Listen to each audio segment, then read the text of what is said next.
আহা,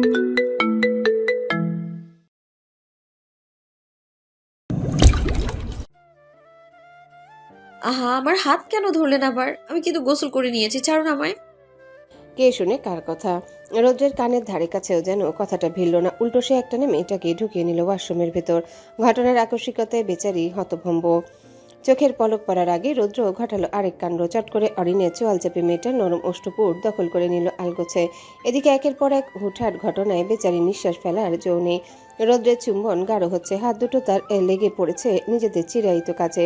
ফলস্বরূপ লজ্জায় বারংবার কেঁপে কেঁপে উঠছে অরিন। সর্বাঙ্গে বয়ে যাচ্ছে এক মৃদু ঝংকার। রৌদ্র থামছে না, উল্টো এক হাতে অরিনের মাথার উপর দেয়ালের দিকে লাগিয়ে রাখা শাওয়ার সুইচটা অন করে দিল। মুহূর্তেই দুজন গা ভিজে গেল ঝমঝমিয়ে ঝরে পড়া পানির ফোঁটায়। এবার যেন নিঃশ্বাস আটকে আসছে অরিনের। সে খানিক ছটফট করতে রৌদ্র ছেড়ে দিল তার ওষ্ঠপুট। মেয়েটার কপাল থেকে ঘন ঘন নিঃশ্বাস ফেলতে লাগলো সেও। ওদিকে অরিনটা রীতিমতো হাঁপাচ্ছে, বুকে দুহাত চেপে চোখ বুজে আছে মেয়েটা। রৌদ্র এক পলক তাকালো সেদিকে। পরক্ষণে ঠোঁটের কোণে দুষ্টু হাসি রেশ টেনে বলতে লাগলো, আই নো হানি, আমাদের দেখার মতো নতুন কিছুই নেই, সবটাই এখন তোর জন্য পুরাতন। এটুকু বলে এক মুহূর্তের জন্য থামল রৌদ্র। নিজের মুখটা ধীরে ধীরে এগিয়ে নিয়ে এলো অরিনের কানের কাছে। অতঃপর কেমন হাসকি স্বরে ফের বলল, বাট ইউ নো না হানি, ওল্ড ইজ গোল্ড। কথাটা শেষ করে মেয়েটার কান বরাবর আলতো করে দাঁত বসালো রৌদ্র। সেই স্পর্শে বেসামাল অরিন তৎক্ষণাৎ খামচে ধরে রৌদ্রের উন্মুক্ত বক্ষ। নরম চামড়ায় মুহূর্তে দেবে যায় তার সদ্য এক্সটেনশন করিয়ে আনা নখগুলো। পিচঢালা সরু রাস্তাটিতে একা একা হাঁটছে মাহিরা। গায়ে জড়িয়ে রাখা পাতলা একটা শাল। বছরের শেষ সময় ইদানিং ঢাকার বাতাসে কেমন উত্তরে হাওয়ার উপস্থিতি। দিনের বেলাতেও বেশ ভালো ঠান্ডা ঠান্ডা ভাব পড়ে। বাড়ির সবাই গেছে তার রুহিপুর বাড়ি, তবে সে যায়নি কোনো এক কারণে। মা থেকে শুরু করে বাড়ির সকল সদস্যদের এক প্রকার জোরাজুরিতেও টলেনি মাহি। নিজের সিদ্ধান্তে গো ধরে বসেছিল মেয়েটা। বিকালের দিকে রৌদ্র এবং অরিনও গিয়েছে সে বাড়িতে। মাহি জানতো রৌদ্র তাকে না নিয়ে অবশ্যই যেতে চাইবে না, তাই তো সে এক প্রকার মিথ্যা বলল সে নাকি তার বান্ধবীর বাসায় যাবে গ্রুপ স্টাডি করতে। স্টাডি না ছাই, মাহির আবার ফ্রেন্ড আছে নাকি? একে তো সে মারাত্মক ইন্ট্রোভার্ট, তার উপর এমন মানুষ কি আর অত সহজে কারোর সাথে মিশতে পারে? তার বন্ধু বলতে সে তো আহিই আছে, তবে আহিও ইদানিং মাহিকে তেমন গুরুত্ব দেয় না। সদ্য প্রেমে পড়েছে কিনা এ সময় এমন টুকটাক অবহেলা করবেই। মাহি যদিও এসব মনে রাখে না, শুধু শুধু বুকের খাঁচায় কষ্ট পুষে কী লাভ? সেই তো মানুষগুলো সুখেই আছে, সেক্ষেত্রে তার মনে মনে মন বিভাগী হয়ে পড়ে থাকার কোনো দরকারই নেই। মাহি ইদানিং বেশ ভালো আছে। গত 3 মাসে নিজেকে বড্ড শক্ত করেছে মেয়েটা। এখন আর আগের মতো লুকিয়ে চুরিয়ে কাঁদে না সে, শিখে গেছে বাস্তবতাকে আলিঙ্গন করতে। মাহি ফুটপাত দিয়ে হাঁটছে, পেটটা কেমন চোচো করছে তার। বোধহয় আবারও ক্ষুধা লেগেছে তার। যদিও দুপুরে খেয়েছিল সে, তবে খুব একটা নয়। ফুলি রেঁধেছে টুকটাক, খুব একটা অসাধারণ না হলেও পাতা নেওয়ার অযোগ্য ছিল না যদিও। মাহি হাঁটার এক পর্যায়ে থামলো, আশেপাশে নজর বুলিয়ে দেখে নিল আপাতত কোথায় আছে সে। পরবর্তীতে বুঝলো বাসা থেকে হাঁটতে হাঁটতে প্রায় অনেকটাই দূরে চলে এসেছে সে। আরেকটু এগোলে চৌরাস্তা। রাস্তার উপর একটা নতুন চিকেন চাপ রেস্তোরাঁ খুলেছে লোকমুখে ইতিমধ্যে। সেখানকার চিকেন চাপ উইথ তন্দুরি রুটির বেশ নামডাক শুনেছে সে। আজ না হয় সেগুলো একটু টেস্ট করা যাক, তাই যেই ভাবনা সেই কাজ। মাহি আবারও পায়ের গতি বাড়ালো সামনের দিকে। চেনা জানা রাস্তা, এখানে রাত বিরেতে হাঁটতেও খুব একটা সমস্যা হয় না তার। তাছাড়া অতি পরিচিত ডিসির মেয়ে সে, তার দিকে চোখ তুলে তাকানোর সাধ্যই আছে কোন বাপের বেটার। প্রায় মিনিট 10 পর মাহি চলে এলো চৌরাস্তার মোড়ে। আশেপাশে সতর্ক দৃষ্টি ফেলে সে ধীরে ধীরে রাস্তা পার হচ্ছে। তবে দেখো ভাগ্য কিছুটা পথ এগোতে থেকে যেন ভীষণ স্পিড নিয়ে ছুটে এলো এক মোটর বাইক। বাইকটা নিয়ন্ত্রণহীনভাবে ছুটতে ছুটতে মাহির বাঁ হাতের একদম পাশ কাটিয়ে চলে গেল। মেয়েটার হাতের কনুয়ে একটুখানি ব্যথা লাগলেও ভাগ্যক্রমে খুব একটা লাগেনি তার। মাহিরা তৎক্ষণাৎ থেমে গেল মাঝ রাস্তায়। বুদ্ধি করে বাইকটা পেছনে নম্বর প্লেটটা দেখে নিল একবার। মনে মনে ভেবে নিল, বাড়িতে একবার যাই মোনা, বাবাকে বলে তোমায় এমন টাইট দিব না, একদম জন্মের মতো বাইক চালানো ঘুচে যাবে দেখো। তার ভাবনায় ঘোর কাটলো পেছন থেকে ভেসে আসা গাড়ির হর্নে এহেন শব্দে হকচকি উঠে মাহি।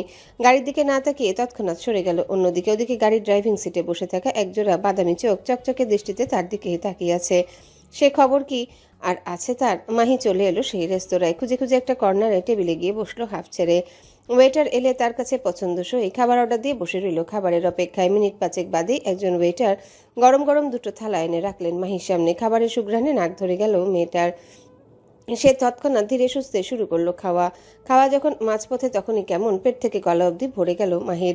পেটে আর জায়গা নেই তার, অথচ প্লেটে এখনো অর্ধেক খাবার বাকি। মাহি কিছুক্ষণ নিশ্চুপ চোখে তাকিয়ে রইল খাবারগুলোর দিকে।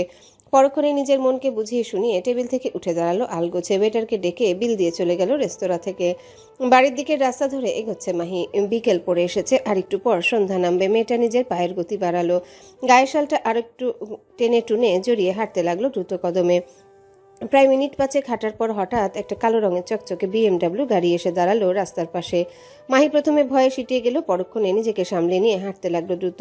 ওদিকে তখনই গাড়ি থেকে বেরিয়ে আসে মুগ্ধ। গায়ে কালো রঙা হুডি যুবকের, হুডির গলার কাছে আটকে রাখা কমলা রঙের গগলস। মুগ্ধ পায়ের গতি বাড়িয়ে মেয়েটার দিকে এগিয়ে আসে, তবে মাহি ভয় পেয়ে পেছনে না তাকিয়ে সামনে হাঁটতে থাকে জোরালো পায়ে। রাস্তার চারিপাশ ঠিকঠাক মতো না দেখেই হাঁটছে সে। কয়েক পা সামনেই হাঁ করে খুলে রাখা ম্যানহলের ঢাকনাটা। প্রাণের দেশ বলে কথা, আশেপাশে তেমন কোনো সতর্ক চিহ্ন অব্দি নেই। তবে মুগ্ধর নজর এড়ায়নি তা। ছেলেটা তার দেখা মাত্রই মাহিকে পেছন থেকে ডেকে বলে ওঠে, হেই স্টপ, ডোন্ট মুভ। ঘাবড়ে গেল মাহি, এবার ছুটল প্রাণপণে। তাকে ছুটতে দেখে মুগ্ধ ছুটল তার পিছু পিছু। শত হলেও একজন দক্ষ অ্যাথলেট বলে কথা, সে তো আগেই পৌঁছাবে।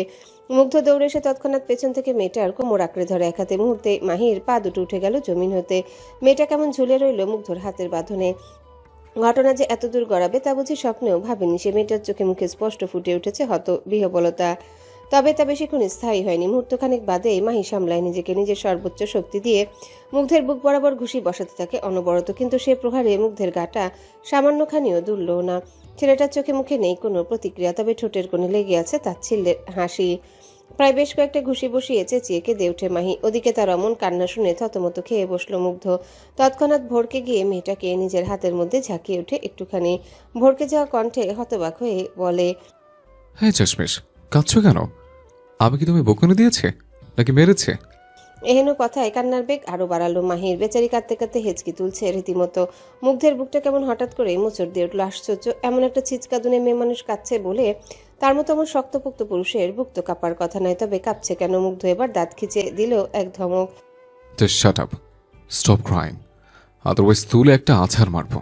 এহেন শক্তিশালী ধমকে তৎক্ষণাৎ আতকে উঠে মাহি ছলছল চোখ জোড়া নিয়ে হতবুদ্ধির ন্যায় তাকিয়ে রইল যুবকের দিকে। এতক্ষণে যুবকের সুশ্রী মুখখানায় চোখ পড়ল তার। আরে এ তো সেই বাদামি চোখের লোকটা, কিন্তু তিনি ওকে কিভাবে কোলে তুলেছেন? কেন? আচ্ছা, ওনার চরিত্রের সমস্যা নেই তো? মাহিকে আবার না না না না, আর ভাবতে পারল না মাহি। মেয়েটা কেমন ভয়ার্থ ঢোক গেল। তৎক্ষণাৎ গলা থেকে উপচে আসা কান্নাগুলো কোনো মতে চেপে চেপে আকুতি ভরা কণ্ঠে মুগ্ধকে বলতে লাগলো, প্লিজ আমায় ছেড়ে দিন, আমার ক্ষতি করবেন না প্লিজ।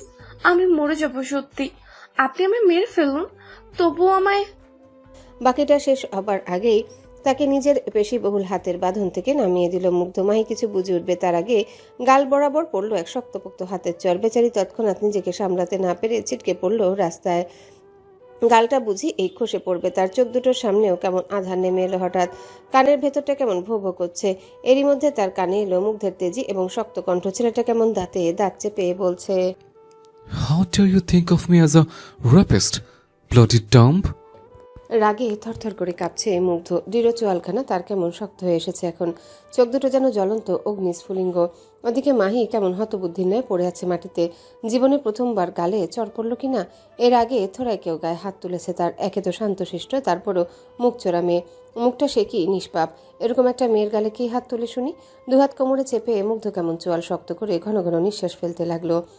ছেলেটার আবার এই এক জ্বালা। কেউ তার দুধে ধোয়া তুলসী পাতার মতো চরিত্রে আঙ্গুল তুললে তাকে আচ্ছা মতো সায়স্তা করতে না পারলে গায়ের ঝাল যেন মিটে না তার।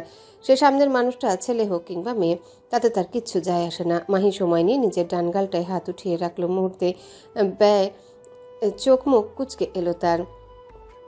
ইস, নরম সরম গালটা তার এই মুহূর্তে কেমন জ্বলে যাচ্ছে। মনে হচ্ছে কেউ বুঝি মুষ্টি ভরে কতগুলো গুঁড়ো মরিচ ইচ্ছে মতো ডলে দিয়েছে তার গালে। মাহি গালে হাত বুলাতে বুলাতে কেঁদে দিল নিঃশব্দে।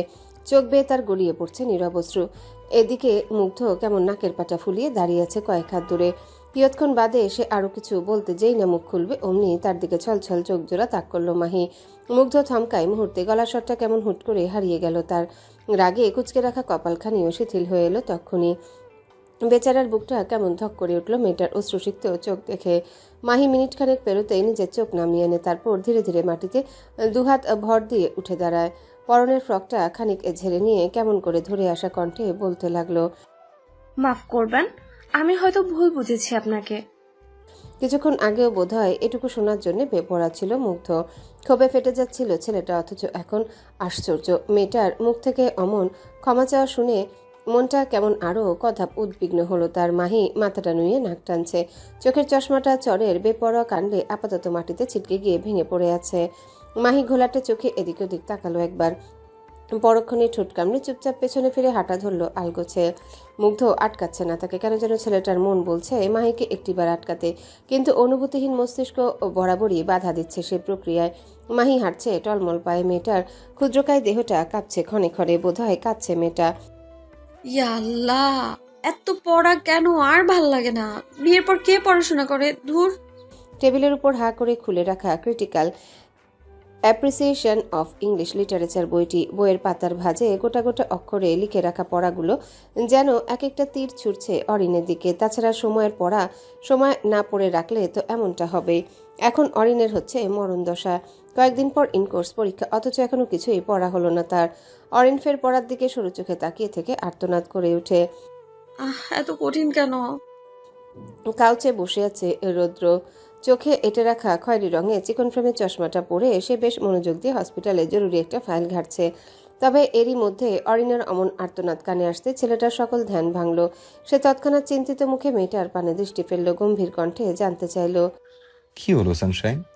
আহ্লাদি অরিন তৎক্ষণাৎ মুখ ভার করে বসা ছেড়ে উঠে আসে রৌদ্রের কাছে। রৌদ্রের সামনে এসে দাঁড়াতেই রৌদ্র তৎক্ষণাৎ মেয়েটাকে টেনে নিজের কোলে বসিয়ে দিল। আলতো করে মেয়েটার ফোলা ফোলা গাল দুটোতে ঠোঁট ছুঁয়ে বলল, কি হয়েছে আমার জান বাচ্চার? অরিন কেমন উদাস মুখে রৌদ্রের কাজ জড়িয়ে ধরে। ছেলেটার কণ্ঠায় নাক ঘষে আহ্লাদি কণ্ঠে বলে ওঠে, পড়াগুলো এত কঠিন কেন? আমার মাথায় কিচ্ছু ঢুকছে না। এটা বাদে অন্য একটা কিছু বললে হতো না? রৌদ্র দুষ্টু হাসল এই পর্যায়ে। ধীরে ধীরে নিজের হাত দুটোকে জামা ভেদ করে নিয়ে গেল অরিনের মসৃণ নরম উদরের উপর। সেথায় আলতো ছোঁয়া দিতেই অরিন তৎক্ষণাৎ সোজা হয়ে বসলো। তড়িঘড়ি করে রৌদ্রের কোল থেকে নামতে গেলে রৌদ্র চেপে ধরল মেয়েটার উদরের নরম চামড়া। অরিনের মুখ থেকে তৎক্ষণাৎ অস্ফুটে বেরিয়ে আসে খানিকটা ব্যথাতুর শব্দ। রৌদ্র ঠোঁট কামড়ে হাসলো এবার। কিয়ৎক্ষণ বাদে নিজের মুখটা অরিনের মুখের একদম কাছাকাছি নিয়ে এসে দুষ্টু কণ্ঠে বলল, তুমি চাইলে বায়োলজি পড়াতে পারি হানি, একদম প্র্যাকটিক্যালি বুঝিয়ে সুঝিয়ে, দরকার বলে খানিকটা করেও না হয় দেখিয়ে দেব। কি হবে নাকি একটা দুটো বায়োলজি ক্লাস? আমি আবার এতে master honey, so please come, let's get wet together. সরু চোখে তাকিয়ে আছে অরিন। এখন আর আগের মতো হুটহাট ভরকায় না মেয়েটা, সয়ে গিয়েছে ছেলেটার পাগলামিগুলো। অরিন রৌদ্রের কোলে বসে আরেকটু এগিয়ে আসে। তৎক্ষণাৎ ঠোঁট কামড়ে চোখ বুজে নেয় রৌদ্র। অরিন চোখে হাসলো তা দেখে। রৌদ্রের থুতনির মাঝে শোভাময় তিলটার দিকে এক দৃষ্টিতে তাকিয়ে থেকে বলে ওঠে, মাঝে মধ্যে আমার কি ইচ্ছে করে জানো? রৌদ্র তৎক্ষণাৎ চোখ মেলে তাকায়, উৎসুক হয়ে জানতে চায়। কি? অরিন তৎক্ষণাৎ জবাব দিল না, উল্টো মুগ্ধ হেসে ঠোঁট চোয়ালো রৌদ্রের ফুলে ফেপে থাকা পুরুষালী কণ্ঠায়। রৌদ্র ফের চোখ বুজে নেয় আবেশে। অরিন এবার রৌদ্রের কণ্ঠায় নাক ঘষতে ঘষতে বলে, ইচ্ছে করে তোমায় একদম কামড়ে খেয়ে ফেলি। ইস, তুমি এত হ্যান্ডসাম কেন? রৌদ্র চোখ বুজে রেখে চমৎকার হাসলো। কথায় আছে পুরুষ নাকি তার প্রিয়তমার মুখে নিজের প্রশংসা শুনতে বরাবরই ভালোবাসে। হয়তো রৌদ্র তেমনটা। ছেলেটা দুহাতে গভীরভাবে জড়িয়ে ধরল অরিনকে। অরিন তখনও ঠোঁট ছুঁয়ে রেখেছে রৌদ্রর কণ্ঠায়। সে ধীরে ধীরে নিজের ঠোঁট সরিয়ে আনে রৌদ্রের ঘাড়ে। সেথায় আলতো পরশেকে পরক্ষণে দাঁত বসায় সজোরে। ঘটনার আকস্মিকতায় বেচারা রৌদ্র তৎক্ষণাৎ চেঁচিয়ে ওঠে খানিকটা। ফট করে মুখ থেকে তার বেরিয়ে আসে অস্ফুট ব্যথাতুর শব্দ। আউচ! অরিন ধীরে সুস্থে দাঁত সরায়। পরক্ষণে সেথায় দৃষ্টি ফেলে দেখে ছেলেটার ঘাড় বরাবর তার দাঁতের স্পষ্ট চিহ্ন ফুটে উঠেছে। অরিন আলতো হেসে সেথায় ঠোঁট ছোঁয়ায় বলে, দাগটা কিন্তু দারুণ লাগছে হানি। রাত 12:30। ওয়েস্ট ইন্ড ঢাকা গুলশান 2-এর 24 তলা বিল্ডিংয়ে ছাদের কিনারায় পা ঝুলিয়ে বসে আছে মুগ্ধ। হাতে তার একটা বিদেশি বিয়ারের ক্যান। ছেলেটা ক্যানের গায়ে এক আধটা চুমুক বসাচ্ছে আর তাকাচ্ছে নিচে। ঢাকা শহরের ব্যস্ত রাস্তাগুলোতে সবটা কেমন ছোট ছোট ঠেকছে তার নজরে। মুগ্ধ ছোট ছোট চোখে তাকিয়ে রইল সেদিকে। সুদর্শন যুবকের গায়ে একদম সেটে আছে কালো রঙা ফিনফিনে শার্টটা। ছাদের প্রচণ্ড বাতাসের প্রকোপে শার্টটা কেমন ছিঁড়ে যেতে চাইছে গা থেকে। তবে শক্তিশালী পুরুষ সেথায় ট্রাহায় বসে রইল নির্বিঘ্নে। মুগ্ধ দুহাত খানিক পেছনের দিকে ঠেলে দিয়ে চোখ বুজে বসলো। ঠিক তখনই তার কল্পনার মানসপটে ভেসে উঠল মহিলার অশ্রুসিক্ত চোখ দুটো। মুগ্ধ তরাক চোখ মেলে তাকায়। কি একটা অবস্থা! সেই তখন থেকে মেয়েটাকে ভুলতে চাইছে সে, অথচ পারছেই না কিছুতে। মুগ্ধ এবার নিজের এহেন পরিণতিতে হাসলো ঠোঁট কামড়ে। বিড়বিড় করে বলল, অথচ তোমাকে ভুলতে চেয়েও সে তখন থেকে মোট 100 বার তোমার কথা ভেবে ফেলেছি চেশমেশ। মুগ্ধ বরাবরই গম্ভীর স্বভাবজাত পুরুষ। মনের কোণে হুটহাট জাগ্রত হওয়া অনুভূতিকে বরাবরই নিয়ন্ত্রণ করতে বেশ পটু সে। তবে আজ যেন কোথাও ধুম করে হারিয়ে গেল সেই পটুত্ব। মুগ্ধ এবার হাত বাড়িয়ে নিজের মাথা চুলকায় খানিকটা। পরক্ষণে পকেট হাতড়ে ফোনটা বের করে এনে ব্যস্ত হাতে কল লাগায় রেহানের নম্বরে। গায়ে কিচেন অ্যাপ্রন, হাতে হ্যান্ড মিক্সার। একটা বোলের ভেতর আইসক্রিমের চিরায়ত টেক্সচারে আনার ব্যাপক চেষ্টায় মতো রেহান সাহেব। পাশে কিচেন কাউন্টারে পা ঝুলিয়ে বসে আছে রুহি। মেয়েটার নাকি এত রাতে মালাই আইসক্রিম খেতে ইচ্ছা করছে, তাও আবার ম্যাঙ্গো স্লাইস দিয়ে। উপরে একটু পেস্তা ফ্লেভার থাকবে, এই যা। এহেন উদ্ভট ধরনের আইসক্রিমের নাম বাবার জন্মেও শুনেনি রেহান। সেক্ষেত্রে এমন আইসক্রিম যদি দোকানে খোঁজ করতে যায়, তবে দোকানি তাকে নিশ্চিত পাগল বলে উপাখ্যায়িত করবে, এতে কোনো সন্দেহ নেই তার। তাই কি বার করার আছে? বউয়ের উদ্ভট আইসক্রিমের ক্রেভিংস যেহেতু উঠেই গিয়েছে, তাই রেহান সাহেব লেগে পড়েছেন আইসক্রিম বানাতে। এহেন ভিন্ন ধরনের আইসক্রিম বানাতে সে কি কসরত করছে। বেচারা রুহি তো বেশ মজা নিচ্ছে তা দেখে। রেহান যখন ব্যস্ত নিজ কাজে, ঠিক তখনই কাউন্টারের উপর পড়ে থাকা তার ফোনটা বেজে ওঠে কর্কশ শব্দে। রুহি একবারে ফোনটা রিসিভ করে লাউডে দিল। তখনই ওপাশ থেকে ভেসে এলো মুগ্ধর ব্যস্ত কণ্ঠ। রেহান, তোর শালীর নাম্বারটা দে তো। এহেন কথায় তৎক্ষণাৎ চোখ দুটো কপালে উঠে গেল রুহির। রেহান কেমন হতভম্ব বনে গেল মুহূর্তে। ওপাশ থেকে মুগ্ধ ফের বলে ওঠে, কিরে, কথা কানে যায়নি তোর? রেহানের হুঁশ ফিরল মাত্র। সে খানিক আমতা আমতা করে বলল, ইয়ে মানে কোন শালের? ওই যে চেশমেশ আছে না একটা, যার নাকটা সবসময় লাল থাকে, চোখ দুটো ডাগর ডাগর, গাল দুটোতে মাংসের অভাব, বাম ঠোঁর উপর লাল তিল, ওই মেয়েটা। রেহান এবার আরেক ধাপ অবাক হলো যেন। সে কেমন হতবাক কণ্ঠে বলল, এত কিছু খেয়াল করেছিস অথচ নামটা জানিস না? ওপাশে মুগ্ধ চুপ করে রইল কিয়ৎক্ষণ। ঠোঁটে ঠোঁট চেপে ভাবলো, আশ্চর্য, মেয়েটার ব্যাপারে এত কিছু কবে খেয়াল করলো। রেহান নিজের কাঙ্ক্ষিত প্রশ্ন উত্তর না পেয়ে দমলো একটুখানি। পরক্ষণেই বলল, আমি হোয়াটসঅ্যাপে সেন্ড করছি, চেক কর। মুগ্ধ কল কাটলো। উৎসুকভাবে ফোনের স্ক্রিনে তাকিয়ে রইল। মিনিট খানেকের মধ্যেই নাম্বার এলো। মুহূর্তে তার চোখ দুটো কেমন আনমনে চকচক করে উঠল। সে তৎক্ষণাৎ পা দুটো উঠিয়ে আনলো ছাদের কিনারা থেকে। অতঃপর গটগট পায়ে বেরিয়ে গেল সেখান থেকে। রাত 1:30, গভীর ঘুমে আচ্ছন্ন মাহি। রাতের দিকে কেঁদে কেটে সে কি বেহাল অবস্থা তার। গালে নাকি ব্যথা শুরু হয়েছে প্রচণ্ড। মাইমুনা বেগম এ নিয়ে জেরা করতে মেয়েটা কথা কাটিয়ে বলল, মামসের ব্যথা শুরু হয়েছে। অগত্যা তাকে নিয়ে ব্যস্ত হয়ে পড়েছিল পুরো এহসান বাড়ি। তায়েব সাহেব তো ডিউটি ছেড়ে এসে মেয়েকে নিয়ে ডাক্তারের কাছে ছুটতে চেয়েছিলেন, তবে মাহি কোনো মতে বাবাকে 7-5 বুঝিয়ে ঠেকিয়েছে হসপিটাল যাওয়া। নিস্তব্ধ ঘরটি। ক্ষণে ক্ষণে শোনা যাচ্ছে মেয়ে দুটোর ফোঁস ফাঁস নিঃশ্বাসের শব্দ। ঠিক তখনই মাহির আদুরে ঘুমটায় ব্যাঘাত ঘটাতে বালিশের নিচ থেকে তার ফোনটা কেমন কর্কশ শব্দে বাজতে লাগলো। ঘুমন্ত মাহি ঘুমের ঘোরে ভ্রু কুচকালো বিরক্তিতে। তবে যেচে পড়ে কলটা রিসিভ করলো না মেয়েটা। কলটা বাজতে বাজতে নিজে থেকেই কেটে গেল। ওপাশের অধৈর্য ব্যক্তি আবারও নিজের অধৈর্যতার প্রমাণ দিতে কল দিয়ে বসলো মেয়েটার ফোনে। এবার আর ঘুম সইল না মাহির।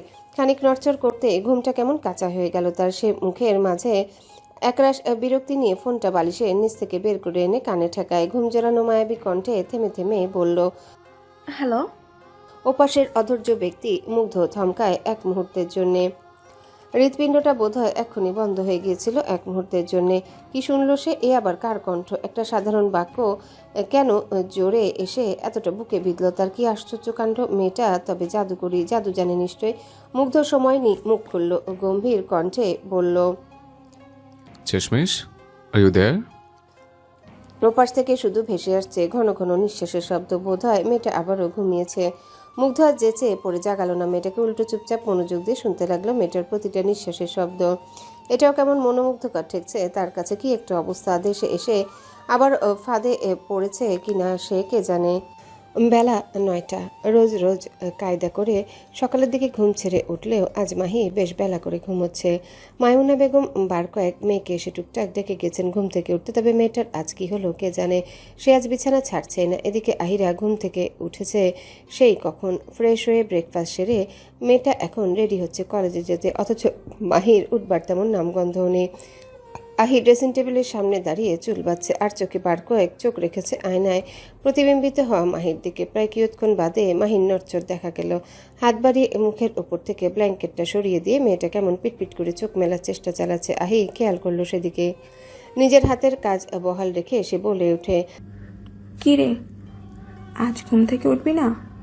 মাহি ঘুম জড়ানো কণ্ঠে বলল একটু একটু। পরক্ষণে মুখের সামনে হাত এনে লম্বা একটা হামি টেনে ধীরে সুস্থে উঠে বসলো শোয়া ছেড়ে। মাথা ভর্তি এলোমেলো চুল, অধিক ঘুমানোর ফলে ফোলা ফোলা চোখ, সব মিলিয়ে মেয়েটাকে কেমন অগোছালো পুতুলের মতো লাগছে। আহি এক পলক আয়নায় তাকিয়ে দেখল মাহিকে।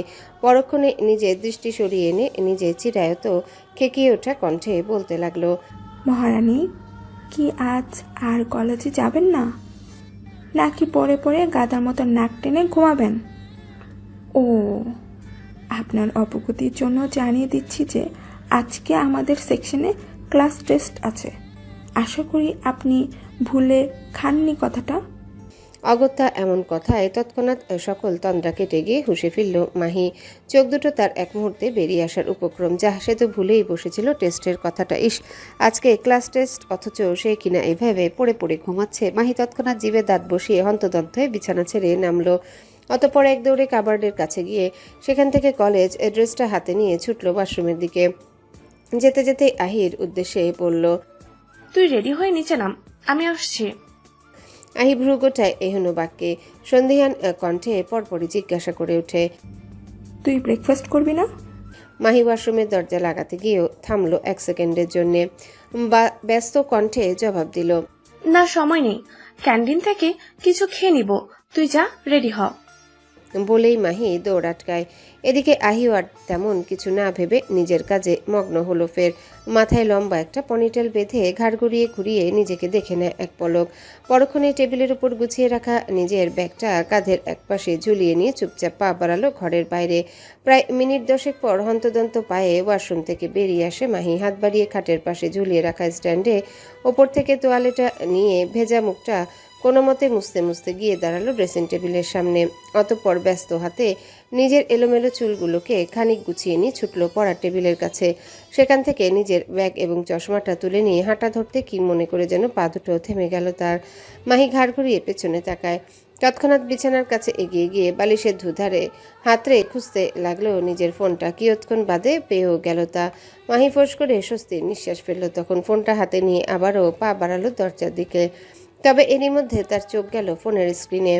মুহূর্তেই থমকে গেল মাহি। তার ফোনের স্ক্রিনে স্পষ্ট দেখা যাচ্ছে কে যেন কলে আছে, তাও আবার টানা 8 ঘন্টা। মাহি ভড়কে গিয়ে তৎক্ষণাৎ ফোনটা কানে ঠেকায়, ভ্রু কুচকে বলে, হ্যালো। কথাটা শুনতে ওপাশের ব্যক্তিটির কি হলো কে জানে। সে কেমন আলতো হেসে গম্ভীর কণ্ঠে প্রত্যুত্তরে বলল, গুড মর্নিং। মাহি এবার হোঁচট খেলো যেন। এই আবার কার কণ্ঠ? নম্বরটাও কেমন অচেনা। মাহি চিনতে না পেরে তখনই জিজ্ঞাসা করলো, কে আপনি? ওপাশের গম্ভীর পুরুষটি ঠোঁট কামড়ে হাসছে। সারা রাত জেগে থাকার দরুন চোখ দুটো কেমন লাল হয়ে আছে তার। তবুও গম্ভীর পুরুষের মুখের অভিব্যক্তিতে নেই বিন্দুমাত্র বিরক্তির ছাপ। সে সময় নিয়ে ফোনটা খট করে কেটে দিল। ওপাশে লাইনে থাকা মাহি হতবুদ্ধির ন্যায় ফোনের দিকে তাকিয়ে রইল শুধু। কার সাথে রাতে কথা বলেছে সে, তা আবার 8 ঘন্টা? কেমনে সম্ভব? তার জানা মতে সে তো কাল দেদারসে ঘুমিয়েছে। তাহলে ফোনে কথাটাই বা বলল কে? মাহি কিছুক্ষণ নিশ্চিন্তায় মগ্ন থেকে যেই না নাম্বারটায় আবারও ডায়াল করবে, অমনি ড্রয়িং রুম থেকে ভেসে আসে আহির চেঁচিয়ে ওঠা কণ্ঠ, মাহি, তুই নামবি নাকি আমি একাই চলে যাব?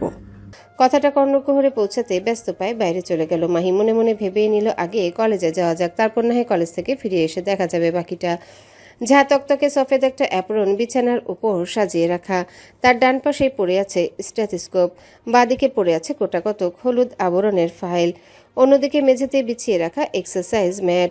সেখানে আপাতত শারীরিক কসরত করতে ব্যস্ত অরিন। ইদানিং মেয়েটার আবার রোজ কায়দা করে এক্সারসাইজ করতে হয়, সেটা অবশ্য রৌদ্রের জন্যে। ছেলেটার এক বাক্য, a sound mind lives in a sound body, সেই বাক্যের উপর নির্ভর করেই আজ কদিন ধরে রোজ নিয়ম করে এক্সারসাইজ করতে হচ্ছে অরিনের। এক্সারসাইজ গাল ফুলিয়ে বসে আছে অরিন। চোখ দুটো তার ঘুমের তোড়ে খুলে রাখা দায় আপাতত। মেয়েটা কেমন বসে বসে ঝিমাচ্ছে এখন। তার পাশে পুশআপস দিতে ব্যস্ত রৌদ্র। সুদর্শন যুবকের শ্যামবরণ গা থেকে টপটপ করে ঝরে পড়ছে ঘাম। মাথার বড় বড় চুলগুলো ঘামে লেপ্টে আছে কপাল বরাবর।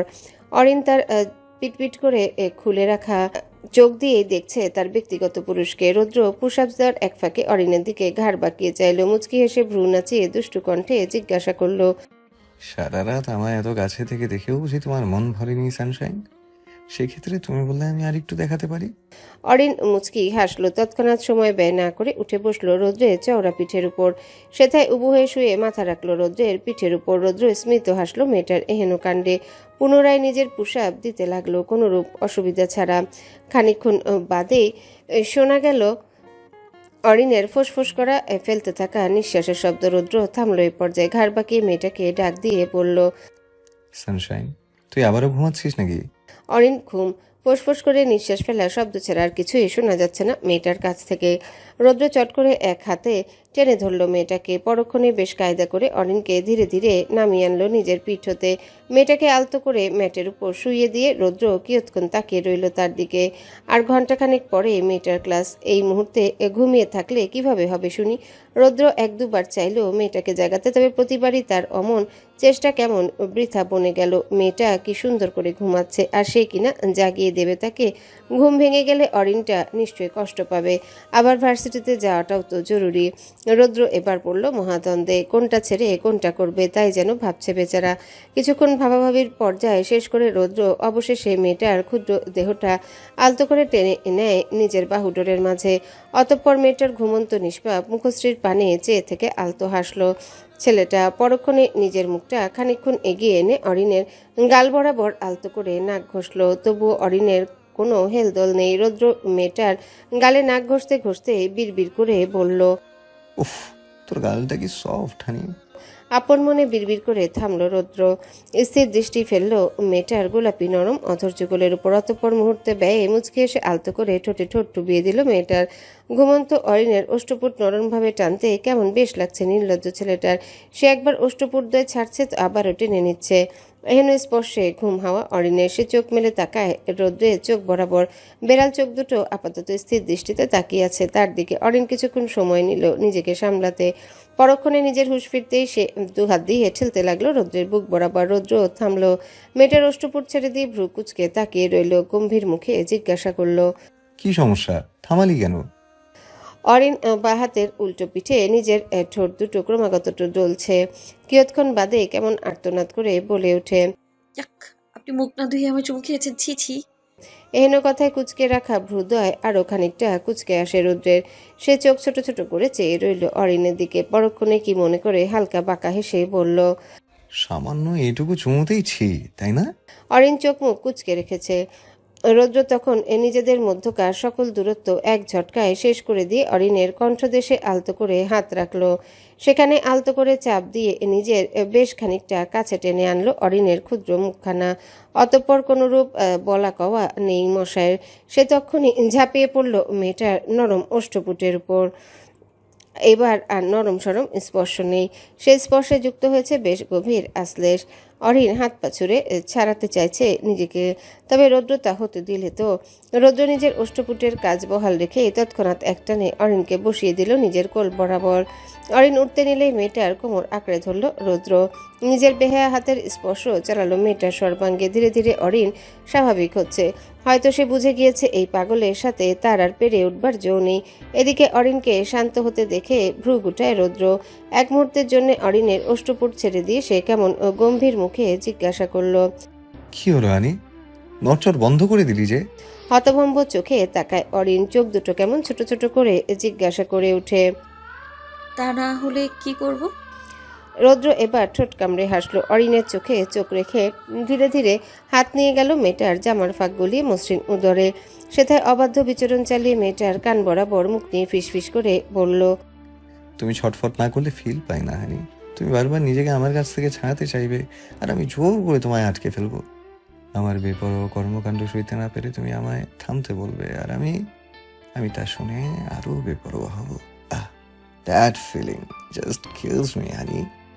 এহেন বাক্য কর্ণকুহরে পৌঁছাতে কান দুটো কেমন ঝাঁঝা করে উঠল মেয়েটার। লোকটা কি ভয়ঙ্কর কথাবার্তা শুরু করলো সকাল সকাল।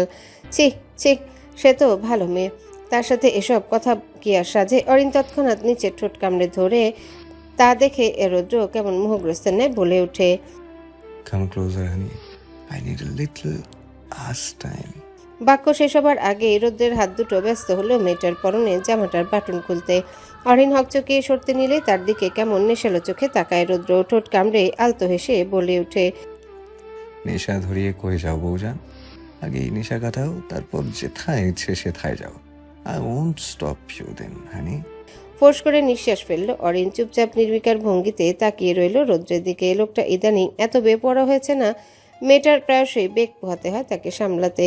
ধূসররঙা BMW ব্র্যান্ডের গাড়িটা মাত্র এসে দাঁড়ালো আইডিয়াল কলেজের দোরগোড়ায়।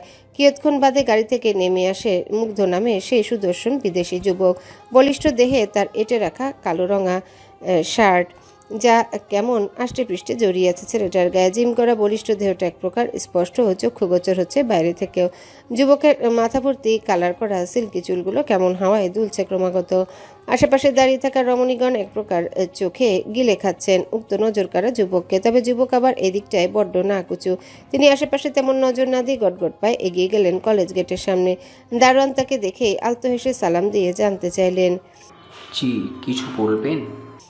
মুগ্ধ হাত বাড়িয়ে চোখ থেকে চশমাটা খুলে নিল। পরক্ষণেই গম্ভীর মুখে জবাব দিল, একটু ভেতরে যাব, দরকার আছে। দারোয়ান তৎক্ষণাৎ দুধারে মাথা নাড়িয়ে না বলতে নিলে মুগ্ধ পকেট থেকে দুটো চকচকে 1000 টাকার নোট বের করে এগিয়ে ধরল দারোয়ানের দিকে। গম্ভীর মুখে কুটিল হেসে বলল, এগুলোর দিকে তাকিয়ে কথা বলুন। টাকার লোভ বড় লোভ। দারোয়ান সাহেব আশেপাশে এক দফা সতর্ক দৃষ্টি বুলিয়ে দাঁত কপাটি বের করে এমন একটা হাসি দিলেন না, এ যেন চাঁদ হাতে পেয়ে যাবার মতো হাসি। তিনি তখনই ছো মেরে টাকাগুলো নিয়ে নিলেন মুগ্ধের হাত থেকে। বা হাতে টাকাগুলো বুক পকেটে ঠেলে দিয়ে আলগোছে সরে দাঁড়ালেন গেটের সামনে থেকে। মুগ্ধ বাঁকা হাসলো, দুহাত প্যান্টের পকেটে গুজে নিয়ে ভীষণ ভাবের সাথে ভেতরে ঢুকলো কলেজের। সেই আধা ঘন্টা আগেই কলেজে এসেছে মাহি এবং আহি। তবে ক্লাসে ঢুকতেই তারা খবর পেল আজ আর পরীক্ষা হচ্ছে না। স্যারের নাকি কি একটা কাজ পড়ে যাওয়ায় আজ আর কলেজে আসেননি তিনি। তো কি আর করার, প্রথম ঘন্টা পুরো অলস সময়টা আহি হইচই হই হুল্লোড় করে কাটাতে লাগলেও মাহি চুপচাপ থম মেরে বসে আছে ক্লাসের একদম কর্নারের বেঞ্চটায়। ক্ষুধায় পেটটা কেমন চোচো করছে তার। যদিও বা ক্যান্টিনে খুব একটা কাছে, তবুও কেন যেন তার ইচ্ছেই করছে না উঠে গিয়ে খাবার খেয়ে আসতে। এই মুহূর্তে মারাত্মক আলসেমি ভর করেছে মেয়েটার গায়ে।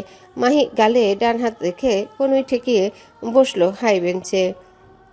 উদাস মুখে ক্লাসের বাইরে চোখ রেখে ক্ষুদ্র নিঃশ্বাস ফেলতে লাগলো ক্রমাগত। ঠিক এমন সময় বাইরে থেকে কেমন হন্তদন্ত পায়ে ছুটে এলো মাহির ক্লাসমেট হৃদয়। ছেলেটা মাহির সামনে এসে দুহাত টুতে ভর দিয়ে হাঁপাচ্ছে। মাহি আর চোখে চেয়ে রইল শুধু। এমনিতে কারোর সাথে যেচে পড়ে কথা বলার অভ্যাস নেই তার, সেক্ষেত্রে এখন থোড়াই বলবে সে। হৃদয় এ সময় নিয়ে নিজেকে সামলে নিল। পরক্ষণে শটান হয়ে দাঁড়িয়ে মাহিকে বলল, মাহি, তোকে ইমার্জেন্সি কমন রুমে ডাকছে তোর গার্জিয়ান, তাড়াতাড়ি যা। ভ্রু গোটায় মাহি। গার্জিয়ান মানে? এখন আবার কি আসলো কলেজে? নিজের মনের মাঝেই উত্থাপিত এহেন প্রশ্নটা ঠোঁটের গোড়ায় নিয়ে এলো মাহি। সে তৎক্ষণাৎ নড়ে চড়ে জিজ্ঞাসা করলো, কোন গার্জিয়ান? কে এসেছে? হৃদয় মাথা চুলকায় একটুখানি, ঠোঁট উল্টে বলে, জানি না তো, জাস্ট বললো তোর গার্জিয়ান ওয়েট করছে কমন রুমে, তুই তাড়াতাড়ি যা। অগত্যা এমন তারা পেয়ে না চাইতেও কমন রুমের উদ্দেশ্যে পা বাড়ায় মাহি। তবে কপালে তার স্পষ্ট দৃশ্যমান হয়েছে গোটা কতক সন্দেহের ভাঁজ। তাই এই অসময়ে আবার বাড়ি থেকে কে এলো কে জানে। Excuse me. পেছন থেকে ভেসে আসে মনোমুগ্ধকর নারী কণ্ঠ। কানে যেতে এই গম্ভীর মুখে স্মিত হাসল মুগ্ধ। দুহাত বুকের কাছে বেঁধে সে কান খাড়া করে দাঁড়ালো মেয়েটার কথাগুলো শুনতে। এদিকে কয়েক হাত দূরে দাঁড়িয়ে থাকা যুবককে এখনও নিজের দিকে ঘুরে দাঁড়াতে না দেখে মাহি হালকা গলা খাকারি দিয়ে ফের বলল, শুনছেন স্যার? আপনি কি আমায় খুঁজছিলেন? এবার রয়ে শুয়ে পিছনে ফিরে মুগ্ধ। তাকে দেখেই মাহির হাসিটা কেমন ধপ করে নিভে গেল। বুকের ভেতরে শুরু হলো এক অজানা ভয়ের তাণ্ডব। মাহি গোটা কতক শুকনো ঢোক গিলল পরপর। মুগ্ধের সেই বাদামি চোখ দুটার তির্যক দৃষ্টি দেখে মেয়েটার ভয় যেন বেড়ে গেছে কয়েক গুণ। মাহি দুরু দুরু বুকে কয়েক কদম পেছাতে মুগ্ধ কাঠ হাসলো। বুকের কাছে পেতে রাখা হাত দুটো ছেড়ে দিয়ে পকেটে গুজে দাঁড়ালো আয়েশ করে। তারপর কেমন রাশভারী কণ্ঠে বলতে লাগলো, আমাকে তুমি যেতে বলেছে? মাহির কপাল বরাবর ইতিমধ্যে জমেছে বিন্দু বিন্দু ঘামের ফোঁটা। ক্ষুদ্রকায় দেহটা কেন যে এত কাঁপছে কে জানে। মুগ্ধকে তার আগে থেকেই ভয় লাগতো, তবে গতকালকের এমন শক্তপোক্ত হাতে থাপ্পড় খেয়ে ভয়টা যেন আরও বহুগুণ বেড়ে গেছে মেয়েটার। মুগ্ধ তীক্ষ্ণ দৃষ্টিতে পরখ করলো সবটাই। কিয়ৎক্ষণ বাদে সে কেমন মুচকি হেসে দুপা এগিয়ে এসে দাঁড়ালো মাহির সামনে। মাহি পেছাতে নিলে মুগ্ধ এবার বিরক্ত হলো। সে কেমন ভ্রু কুচকে গম্ভীর মুখে বলে ওঠে, এই চাশমেশ, তোমার সমস্যা কি? আমি কি বাঘ নাকি ভাল্লুক যে এত ভয় পাচ্ছ? কি বলবে মাহি? গলার কাজটা কেমন শুকিয়ে কাঠ হয়ে গেছে তার। সে কোনো মতে কাপা কাপা কণ্ঠে বলল, আপনি আমায় ডেকেছেন কেন? প্রেম করতে করবা? মুগ্ধের এহেন সোজাসাপটা উত্তরে এই বুঝি আকাশ ভেঙে মাথায় পড়ল মেয়েটার। সে কেমন ভড়কে গিয়ে চক্ষু ছানা বড়া করে তাকিয়ে রইল। নিঃশ্বাস কিন্তু সেকেন্ড খানেক ধরেই বন্ধ আছে তার। মুগ্ধতা বেশ খেয়াল করলো। সে তৎক্ষণাৎ বিরক্ত নিয়ে মেয়েটাকে মৃদু ধমক দিয়ে বলল, এই মেয়ে, নিঃশ্বাস ফেলো। কথায় কথায় এমন কাঁপাকাঁপি নিঃশ্বাস বন্ধ করে ফেলা, এইসব কি? এত এক্সট্রা নাটক কেন? স্বাভাবিক থাকতে পারো না? এ পর্যায়ে মাহি হতবিহ্বল। সে নাটক করছে মানে? কখন নাটক করলো? সে কি আর ইচ্ছে করে হুটহাট কাঁপাকাঁপি করে? সে তো মুগ্ধ সামনে এলেই আপনা আপনি কাঁপাকাঁপি শুরু হয়ে যায় তার। মাহি মনে মনে নিজেকে স্বাভাবিক করার বহু চেষ্টা চালাচ্ছে। তখনই সামনে থেকে মুগ্ধ কেমন আদেশের সুরে বলে ওঠে। চলো। বুঝল না মাহি, অবুজের মতো তাকিয়ে থেকে বলল। হুম। মুগ্ধ কোনরূপ ভনিতা ছেড়ে ফের বলল, কি চলতে বলেছে? চলো। কিন্তু কোথায়? যেদিকে দু চোখ যায়। কেন যাবো না? না, যাব না। কেন যাবে না? আমি সাথে আছি বলে? হ্যাঁ। ফটাফট উত্তরগুলো দিয়ে চুপ করে গেল মাহি। মাথা নুইয়ে দাঁড়িয়ে রইল মুগ্ধের সম্মুখে। ওদিকে মুগ্ধ অলক্ষে মিটমিটিয়ে হাসছে। আশ্চর্য, মেয়েটার সাথে কথা বলতে এত ভালো লাগছে কেন তার? এটাও কি বাদবাকি সাধারণ অনুভূতিগুলোর মতোই, নাকি আলাদা কিছু? মনের কোণে ওঠা এহেন জটিল প্রশ্নের ঠিকঠাক উত্তর পাচ্ছে না মুগ্ধ। ছেলেটা কেমন চোখ সরিয়ে নিল মাহির উপর থেকে, অন্যদিকে মুখ করে দাঁড়িয়ে বলল, লেট হয়ে যাচ্ছে চাশমিশ, তাড়াতাড়ি চলো। মাহি হাত বাড়িয়ে নিজের চোখ এঁটে রাখা চশমাটা খানিক ঠেলে দিয়ে মিনমিন করে বলল, দুঃখিত, আমি অপরিচিত কারোর সাথে কোথাও যেতে চাচ্ছি না। এহেন বাক্যে যার পণ্যায় অবাক হলো মুগ্ধ। অবিশ্বাস্য চোখে তাকিয়ে রইল মেয়েটার দিকে। অবাক কণ্ঠ ফুঁড়ে বেরিয়ে এলো, অপরিচিত? হু ইজ দিস ফাকিং অপরিচিত? আমাকে চেনো না তুমি? মাহি মনে মনে বেশ সাহস সঞ্চার করে লম্বা একটা নিঃশ্বাস টানল। পরক্ষণে নির্ভয়ে মাথা নুইয়ে রেখে বলল, না, এতটাও চিনি না। যতটা চিনলে কলেজ টাইমে আপনার সাথে এদিক সেদিক যেতে পারবো, তাই সরি। ব্যাস এটুকু শুনতে পায়ের রক্ত মাথায় উঠে গেল মুগ্ধের। যদিও বা মাহির মুখ থেকে অপরিচিত শব্দটা শুনতে সে মোটেও ইচ্ছুক নয়। মাহি মুগ্ধকে পাশ কাটিয়ে চলে যেতে নিলেই বাদ সাধল মুগ্ধ। মাহির পা জোড়া থামলেও সে চোখ তুলে তাকায়নি। মুগ্ধ তখন ভীষণ শান্ত কণ্ঠে বলতে লাগলো, লিসেন চাশমিশ, আমি মুগ্ধ, Mirza Shayan Mugdha, son of Tauqir Mirza and Sharmin Mirza. We live in South Korea. আমি একজন সফটওয়্যার ইঞ্জিনিয়ার, সেই সাথে দক্ষ অ্যাথলেটও। রিসেন্টলি বাংলাদেশে এসেছি কাজিনের বিয়ের উদ্দেশ্যে। তাছাড়া আমি একটা দিক থেকে তোমার মানে কে যেন একটা বলে না, ও হ্যাঁ, বেআই আর কি। এটুকু বলেই থামল মুগ্ধ। কিছু একটা ভেবেই পরক্ষণে ফের বলল, ইন্ট্রো পেয়ে গেছো, এবার তোকে চলো। বলেই মুগ্ধ এগিয়ে এসে খপ করে চেপে ধরল মেয়েটার হাতের কবজি। মাহি তৎক্ষণাৎ ঝটকা মেরে ছাড়িয়ে নেয় সে হাত। মুগ্ধ এবার চটল ভীষণ। কটমট দৃষ্টিতে তাকিয়ে থেকে খেকিয়ে বলল, এই কি সমস্যা তোর? তুলু তুলু করছে বলে কি গায়ে লাগে না, তাই না? মাহি ভয় পেলেও দমল না মোটেও। সে কেমন রাগ নিয়ে বলে ওঠে, না, লাগে না। আপনি হুটহাট আমায় এভাবে জোর করতে পারেন না। আর আপনি মোটেও ভুলে যাবেন না এটা আমার কলেজ, তাই বলছি প্লিজ এখানে কোনো সিন ক্রিয়েট করবেন না। কে শোনে কার কথা? ঘাটতারা মুগ্ধ কখনো শুনেছে কারো শাসন বারণ? যে আজ এই পুচকে শাসন শুনতে যাবে? মুগ্ধ দাঁত খিচে দেয়ালের উপর এক হাত চেপে দাঁড়ালো। উদ্দেশ্য মেয়েটার পথ আটকানো। তবে ঘটনা ঘটে উল্টো দিকে। মাহি কি সুন্দর ফাঁক গলিয়ে মুগ্ধের হাতের নিচ দিয়ে মাথা বের করে চলে গেল। মেয়েটা আবার মুগ্ধের তুলনায় বেশ ছোটখাটো কিনা এহেন কাণ্ডে হতবাক চোখে চেয়ে রইল মুগ্ধ। এত শর্ট মেয়েটা শেষে কিনা তার হাতের নিচ দিয়ে চলে গেল অনায়াসে, এও দেখার বাকি ছিল। তবে মাহি গটগট পায়ে হেঁটে যাচ্ছে করিডোর দিয়ে। পেছন থেকে মুগ্ধে ডাকলেও সে শুনছে না সে ডাক। উল্টো পায়ের গতি বাড়িয়ে হাঁটছে নিজের মতো। তার এহেন অবাধ্যতে মেজাজ বিগড়ে গেল মুগ্ধের। ছেলেটা তৎক্ষণাৎ পায়ের গতি বাড়িয়ে এগিয়ে আসে মেয়েটার নিকট। খপ করে চেপে ধরে মাহির বা হাতের কবজি। মাহি থমকায়, ঘাড় বাঁকিয়ে পেছনে ফিরে দাঁত খিচে বলে, হাত ছাড়ুন। ছাড়বো না। কি করবে? মুগ্ধের এহেন কাঠখোট্টা জবাবে বিরক্তিতে কপাল কুঁচকায় মাহিরা। এই মুহূর্তে তার মন চাইছে লোকটাকে ধরে আচ্ছা মতো কিছুক্ষণ গালমন্দ করতে, তবে ইন্ট্রোভার্ট মেয়ে হওয়ায় গলার কাছ অবধি কথাগুলো এসেই থেমে গিয়েছে সব। মাহি বিরক্তি নিয়েই আশেপাশে সতর্ক দৃষ্টি ফেলল, তাকিয়ে দেখল ক্যাম্পাসের করিডোর দিয়ে হাঁটতে থাকা মানুষজনদের উৎসুক দৃষ্টি আপাতত তাদের দিকে নিবদ্ধ। কেউ কেউ তো এতক্ষণে কানাঘুষা চালিয়ে দিয়েছে নিজেদের মতো।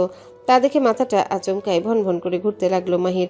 সে কেমন অসহায় সুরে মিনমিনিয়ে বলল, প্লিজ ছেড়ে দিন হাতটা, মানুষ তাকিয়ে আছে আমাদের দিকে। মুগ্ধের মেজাজ এখন সপ্ত আসমানে। ছেলেটা কেমন দাঁত খিচে তখনই কর্কশ গলায় জবাব দিল, Fuck that মানুষজন। Just keep your eyes on me, just keep your eyes on me. আমাকে ইগনোর করার সাহস করতে হয় তোমার? নাক মুখ কোচকায় মাহি। লোকটার এহেন উল্টাপাল্টা কথাতে বরাবরই বিরক্তি আসে তার। আজও তাই হচ্ছে। লোকটা তো বেপরোয়া হবেই বা কেন? বেপরোয়া হতে হলে অন্য কারোর সাথে হোক না, তার সাথেই বা কেন হতে হবে? মাহি এবার ভীষণ রাগ নিয়ে হাতখানা মোচড়াতে মোচড়াতে বলে ওঠে, এই, আপনি আমার হাত ছাড়বেন নাকি আমি চিৎকার করব? কোনটা? এহেন কথায় মুগ্ধ কেমন বাঁকা হাসলো। তৎক্ষণাৎ একদম এগিয়ে এসে মেয়েটাকে এক ঝটকায় কাঁধে তুলে নিল। ঘটনার আকস্মিকতায় আশেপাশে সকলে কেমন হাঁ করে তাকিয়ে আছে তাদের দিকে। ওদিকে মাহিও কেমন বেকুব বনে গেল মুগ্ধের এহেন উদ্ভট কাণ্ডে। মেয়েটা এতই হতভম্ব হলো না, যার দরুন মুগ্ধ যে তাকে কাঁধে তুলে নিয়ে যাচ্ছে সেদিকে তার কোনো খবর নেই। অথচ তার উচিত ছিল যে নিজেকে ছাড়ানোর একটু একটু প্রয়াস চালানো, যদিও বা সেই প্রয়াস বরাবরের ন্যায় বৃথাই হতো। প্রায় মিনিট খানেকের মধ্যে মাহির সম্বিত ফিরল। সে তখনই নিজেকে ছাড়ানোর বৃথা প্রয়াসে হাত পা ছুড়ে গলা ফাটিয়ে মুগ্ধকে বলতে লাগলো, এই, নিচে নামান আমায়। কি সব অসভ্যতামি শুরু করলেন আপনি? নিচে নামান বলছি, বেয়াদব লোক। নামাচ্ছেন না কেন? মেয়েটার অমন ঝাঁঝালো কথা মোটেও গায়ে ভিড়েনি মুগ্ধের। উল্টো মাহির অমন হাত পা ছোড়া দেখে তৎক্ষণাৎ মেয়েটার পা দুটো এক হাতে আঁকড়ে ধরে দাঁতে দাঁত চেপে ধমক দিয়ে বলল, আর একটা বার শুধু হাত পা ছুড়ে দেখাবে, পা দুটো ভেঙে যদি নদীতে না ফেলেছে তাহলে আমার নামও মির্জা শায়ান মুগ্ধ না। থেমে গেল মাহি। কি এমন ছিল ধমকটাই যা শুনতে একদম শান্ত বনে গেল মেয়েটা? কে জানে কি ছিল? এদিকে মেয়েটাকে শান্ত হতে দেখে ফের হাঁটা ধরল মুগ্ধ। কিছুটা পথ যেতেই কলেজের অর্থনীতি বিভাগের শিক্ষক জনাব মঞ্জুর সাহেব পড়লেন সামনে। সম্মানীয় ব্যক্তি নিজের কলেজ পড়ুয়া শিক্ষার্থীর অমন বেহাল অবস্থা দেখে কেমন আঁতকে উঠলেন যেন। তিনি তৎক্ষণাৎ গুরুগম্ভীর কণ্ঠে খানিক জোর গলায় মুগ্ধকে জিজ্ঞাসা করলেন, এই কি করছেন আপনি সব? ওকে এভাবে কোলে তুললেন কেন? নামান বলছি। একে তো মেজাজ চটে আছে, তার উপর অপরিচিত এই লোকের এহেন কথায় চটে যাওয়া মেজাজটায় কেমন আরেক দফা ঘি পড়ল মুগ্ধের। সে কেমন মেজাজ দেখিয়ে মঞ্জুর সাহেবকে বলে ওঠে, আমার ওয়াইফকে আমি করে তোলা নেই বা টেনে হিস্ট্রি নেই, তাতে আপনার কি? শুনুন আমার সামনে থেকে। হতভম্ব চোখে তাকিয়ে রইলেন মঞ্জুর সাহেব। এদিকে নিজের কথাটুকু শেষ করে মঞ্জুর সাহেবকে পাশ কাটিয়ে আবারও গটগট পায়ে হাঁটা ধরল মুগ্ধ। পেছন থেকে হতবিহ্বলের মতো তার দিকে তাকিয়ে রইলেন অর্থনীতি স্যার। তবে এরই মধ্যে তার চোখ গিয়ে আটকালো মুগ্ধের কাঁধে উবু হয়ে পড়ে থাকা মাহির দিকে। তখনই চোখ দুটো কেমন বেরিয়ে আসার উপক্রম তার। মেয়েটাকে চিনতে খুব একটা সময় লাগেনি মঞ্জুর সাহেবের। তিনি মনে মনে নিশ্চিত এ তো তাইফ এহসানের মেয়ে, তবে নামটা মনে করতে খানিক বেগ পোহাতে হচ্ছে তার। কি যেন নামটা ভাবতে গিয়ে মস্তিষ্ক কেমন ফাঁকা হয়ে এলো মধ্যবয়স্ক মানুষটার। তিনি ভাবতে ভাবতেই হাত বাড়িয়ে নিজের পকেট থেকে ফোনটা বের করে আনেন। তারপর নম্বর ডায়াল করে কল লাগালেন পরিচিত একজনের কাছে। ওপাশের নাম্বারে রিং হলো গোটা দুয়েক। ওই ফোনটা রিসিভ করে একজন গুরু গম্ভীর পুরুষ গম্ভীর কণ্ঠে বলে ওঠেন, আসসালামু আলাইকুম, কে বলছেন? মঞ্জুর সাহেব গাল ভর্তি হাসি টেনে পরক্ষণেই জবাব দিলেন, ওয়ালাইকুম আসসালাম তাইফ সাহেব, আমি মঞ্জুর হাবিব বলছিলাম, চিনতে পারছেন? নিজের ডেস্কে বসে কর্মরত ব্যস্ত তাইফ সাহেব ফাইল ঘাঁটতে ঘাঁটতে ফোন রিসিভ করেছেন। নাম্বারটা একবার যেচে পড়ে চেক অবধি করার সময় মিলেনি বেচারার। তবে ওপাশের ব্যক্তির নাম শুনে কি মনে করে ফোনটা একবার চেক করে পরক্ষণে চিনতে পারলেন মানুষটাকে। তখন স্মিত হেসে শান্ত গলায় জবাব দিলেন, জি স্যার, চিনতে পেরেছি। তা কেমন আছেন আপনি? মঞ্জুর সাহেব আলতো হাসলেন। বাহুর ভাঁজ থেকে গোটানো ফাইলটা হাতে নিয়ে ক্যাম্পাসের করিডোরে হাঁটতে হাঁটতে বললেন, তা আছি ভালোই। আরও ভালো থাকতাম যদি আপনি আপনার মেয়ের বিয়েতে ইনভাইট করতেন। মেয়েকে এত সুন্দর জামাই দেখে বিয়ে দিলেন, অথচ আমাদের একটাবার জানালেন না। এটা কি হলো? হতবম্ব বনে গেলেন তাইফ সাহেব। বেকুবের মতো একবার ফোনটা কান থেকে সরিয়ে এনে চেক করলেন নাম্বারটা ঠিকঠাক আছে কিনা। যেই পরখ করা শেষ হলো অমনি তিনি গম্ভীর কণ্ঠে বলতে লাগলেন, কি যা তা বলছেন? মেয়ের বিয়ে মানে? আমার মেয়েদের এখনো বয়স হয়েছে বিয়ে দেওয়ার? এখনো নাকে টিপলে দুধ বেরোবে, সে মেয়েদের আবার কিসের বিয়ে? আপনি কি আজকাল দিনে দুপুরে স্বপ্ন দেখা শুরু করলেন নাকি? এবার সত্যি সত্যি মস্তিষ্ক ফাঁকা হয়ে এলো মঞ্জুর সাহেবের। লোকটা নিজের অর্ধ টাক পড়ে যাওয়া মাথায় খানিক হাত বুলিয়ে চিন্তিত মুখে বললেন, তবে যেন মাত্র একটা ছেলে এসে আপনার মেয়েকে কাঁধে তুলে নিয়ে গেল আর বলল আপনার মেয়ে নাকি তার ওই যে কি যেন একটা যেন জিরাফ বলেন না বউকে? ও হ্যাঁ, ওয়াইফ। হোয়াট? তৎক্ষণাৎ বসা ছেড়ে দাঁড়িয়ে পড়লেন তায়েব সাহেব। তাকে দাঁড়াতে দেখে সামনে বসে থাকা জুনিয়ররাও দাঁড়িয়ে পড়লেন সম্মান দেখিয়ে। তায়েব সাহেব কপাল কুঁচকে গেছে চিন্তায়, মুখে লেপটে আছে অবিশ্বাসের ছাপ। তিনি ফের জোরালো কণ্ঠে বললেন, আর ইউ শিওর? আপনি ঠিক মতো দেখছেন তো সেটা আমার মেয়ে? হ্যাঁ, তাই তো দেখলাম। কথাটুকু শেষ হতে না হতে তায়েব সাহেব চেঁচিয়ে উঠলেন। নিজের ডেস্কের ড্রয়ার থেকে লোড করা বন্দুকটা হাতে তুলে নিয়ে কেবিন থেকে বেরিয়েই বলতে লাগলেন, হামিদ, এক্ষুনি জিপ বের কর। পরক্ষণে ঘাড় ঘুরিয়ে কনস্টেবল পদে কর্মরত শফিককে বললেন। এই শফিক। তখনই ঝিমানো ছেড়ে দিয়ে সজাগ হলেন শফিক। আতকে উঠে বললেন, জি স্যার। রেডি হ। কোনো এক অবাধ্য বাপের বেটার কপালে শনি লাগবে আজকে। পরে আজ বুঝিয়ে ছাড়বো তাহেব এহসানের মেয়ের দিকে চোখ তুলে তাকানোর পরিণাম কি। কলেজ গেট থেকে বেরিয়ে খানিকটা দূরে এসে দাঁড়ালো মুগ্ধ। ধীরে সুস্থে কাঁধ থেকে মাহিকে নামিয়ে দিল আলগোছে। ছাড়া পেয়ে চোখে মুখে কেমন আধার দেখতে লাগলো মেয়েটা। সে খানিক দুলতে লাগলে তখনই মেয়েটাকে আগলে নিল মুগ্ধ। কিয়ৎক্ষণ বাদে নিজেকে সামলে নিয়ে মাহি তৎক্ষণাৎ সরে দাঁড়ালো মুগ্ধের কাছ থেকে। গলায় একরাশ ঝাঁজ ঢেলে বলল, আপনি আস্ত একটা অসভ্য লোক, সবসময় নিজের মন মতো কাজকর্ম করেন। মুগ্ধ দুষ্টু হাসলো কেন যেন। কিছুটা এগিয়ে এসে খানিক নিচু হয়ে দুষ্টু কণ্ঠে বলল, কোনো রকম অসভ্যতা আমি না করে অসভ্য হয়ে গেলাম? অ্যাটলিস্ট আমি কিছুটা করার সুযোগ তো দেওয়া উচিত ছিল। অগত্যা এমন কথায় তৎক্ষণাৎ মাহির শির দ্বারাবে এক অদ্ভুত শীতল স্রোত নেমে গেল। সে কাঁপা কাঁপা হাতে নিজের জামার একাংশ চেপে ধরতেই বাঁকা হাসলো মুগ্ধ। কণ্ঠ খাদে নামিয়ে বলতে লাগলো, এত ভয় পেতে হবে না চাশমিশ। আমার হাঁটুর বয়সী মেয়েদের প্রতি তেমন কোনো ইন্টারেস্ট নেই, আর তোমার উপর তো আরও আগে নেই। কথায় কথায় কাপাকাপি করার ছেচকাতর মেয়ে মানুষ আমার দু চক্ষে সহ্য হয় না। সেক্ষেত্রে ইউর সেফ। মনে মনে স্বস্তির নিঃশ্বাস ফেললো মাহি। তবে বাইরে থেকে খানিকটা ভয় ভীতি ধরে রেখে মিনমিন করে বলল, তাহলে এখানে এসেছেন কেন? টাইম পাস করতে। আমি ইন্টারেস্ট নই। ইভেন আমিও নই। সোজাসাপটা উত্তরে থামলো মুগ্ধ। প্যান্টের পকেটে দুহাত গুজে রেখে কয়েক হাত দূরে দাঁড়িয়ে থাকা তার গাড়িটার কাছে পা বাড়ালো নিঃশব্দে। এদিকে মাহি পেল সুযোগ। সে চলে যাবার উদ্দেশ্যে পা বাড়াতে পেছন থেকে ভেসে আসে মুগ্ধের গমগমে গলা। এই চাশমিশ দাঁড়া। মুহূর্তে থমকায় মাহি। পা দুটো তার জমে গেল মাঝ রাস্তাতে। সে ভয়ে দুরু বুকে তৎক্ষণাৎ চেপে ধরে পরনের জামাটার একাংশ।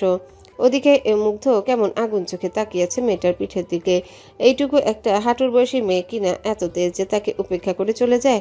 কত বড় দুঃসাহস হলে মেয়ে মানুষ এমনটা করে কে জানে। মুগ্ধের চোয়াল শক্ত হয়ে এলো। দাঁত কিরমির করতে করতে সে পা বাড়িয়ে এগিয়ে আসে মাহির দিকে। পরক্ষণে কোনো রূপ বলা কাওয়া ছাড়া মেয়েটার ডান হাতের কনুই শক্ত করে চেপে ধরে তাকে একটানে ঘুরিয়ে নেয় নিজের দিকে। এহেন ঘটনার আকস্মিকতায় হকচকিয়ে উঠে বেচারি। সে কেমন ভড়কে তাকায় মুগ্ধের পানে।